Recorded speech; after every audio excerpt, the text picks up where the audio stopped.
Vamos estudar o Evangelho de Mateus, aula 2, nós estamos nesse momento.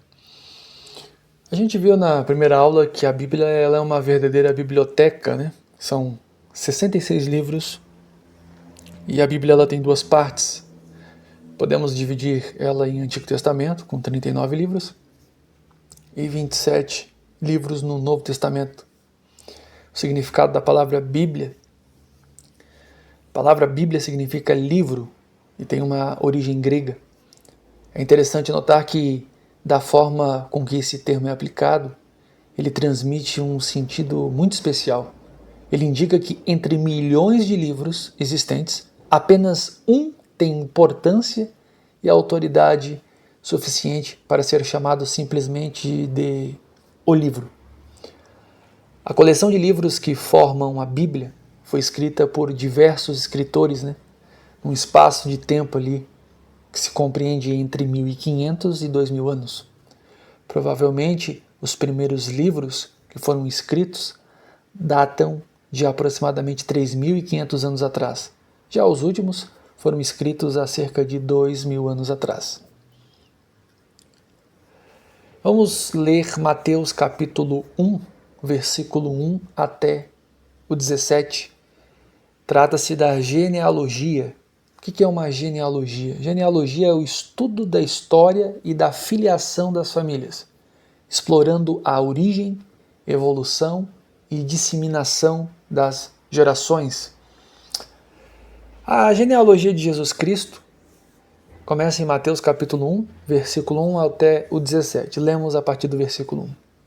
Livro da geração de Jesus Cristo, filho de Davi, filho de Abraão.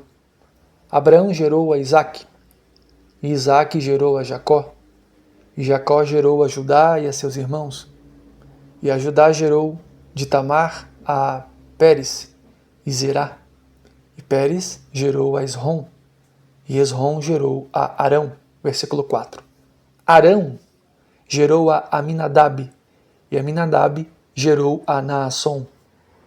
Naasson gerou Salmon, e Salmon gerou de Raabe a Boaz, e Boaz gerou de Ruth a Obed, e Obed gerou a Jessé. Versículo 6. Jessé gerou ao rei Davi, e o rei Davi gerou a Salomão, da que foi mulher de Urias. Salomão gerou a Roboão,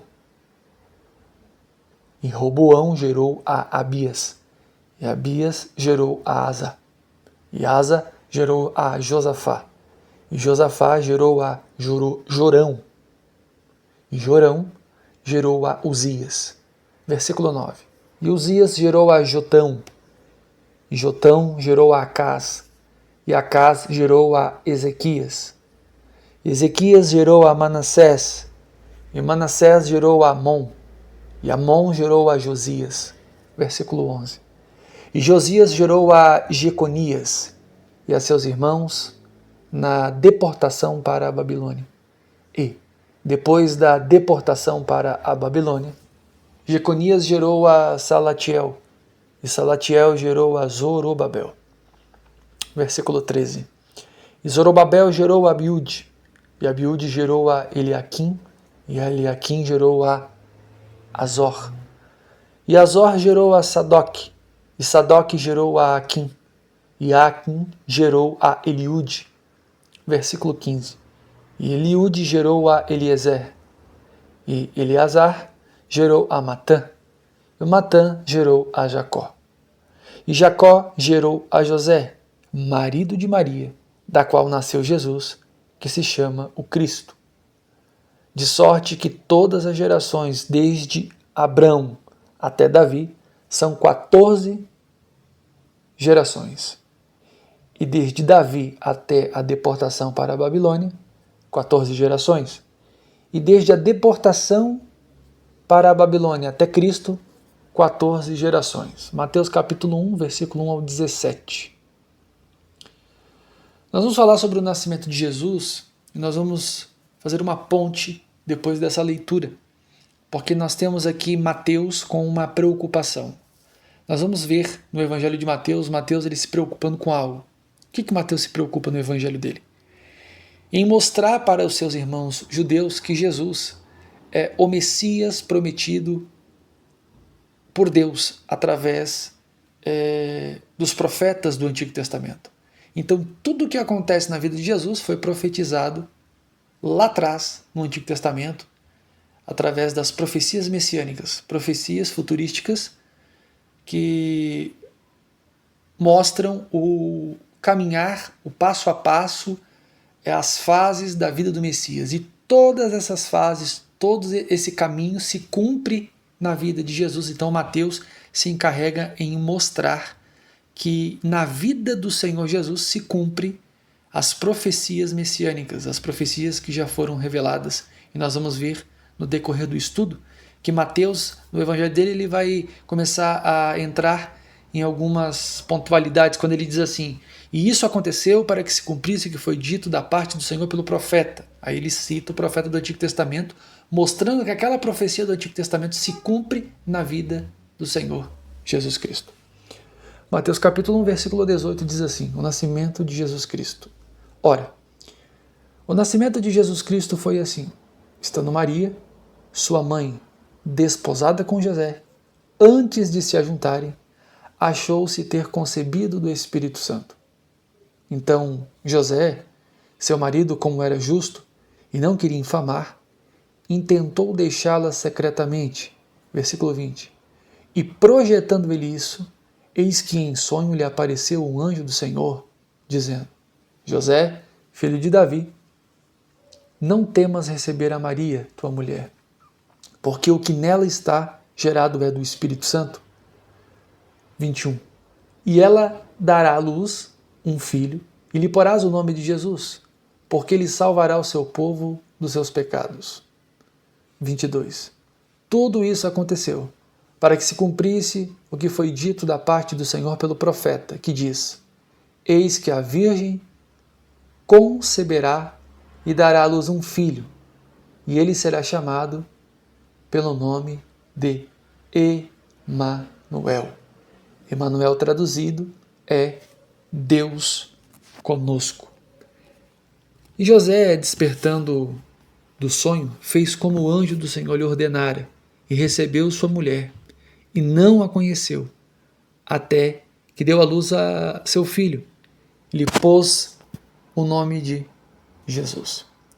Você observa, querido irmão, querida irmã, você observa aqui que dentro dessa palavra, o próprio Mateus, quando ele escreve aqui, ele fala sobre o nascimento de Jesus no versículo 18, que a mãe de Jesus estava desposada, ou seja, estava noiva, era esposa.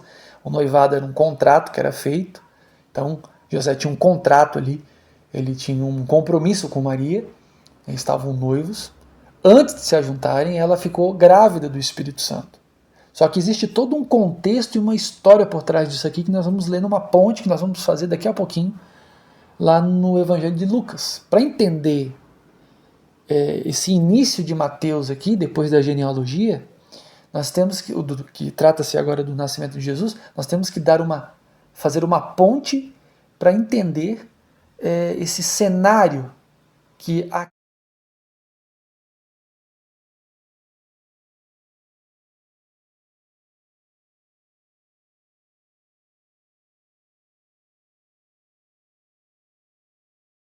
de Lucas. Mateus ele quer mostrar para os judeus, seus irmãos judeus, que Jesus é o Messias e eles receberem esse entendimento.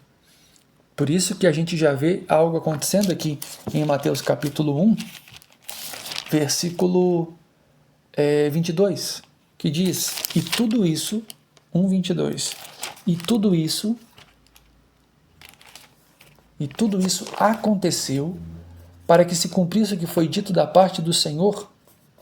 Então, Mateus, no capítulo 22, ele diz: tudo isso aconteceu para que se cumprisse o que foi dito da parte do Senhor pelo profeta, que diz, versículo 23, eis que a virgem conceberá e dará à luz um filho, e ele será chamado pelo nome de Emanuel.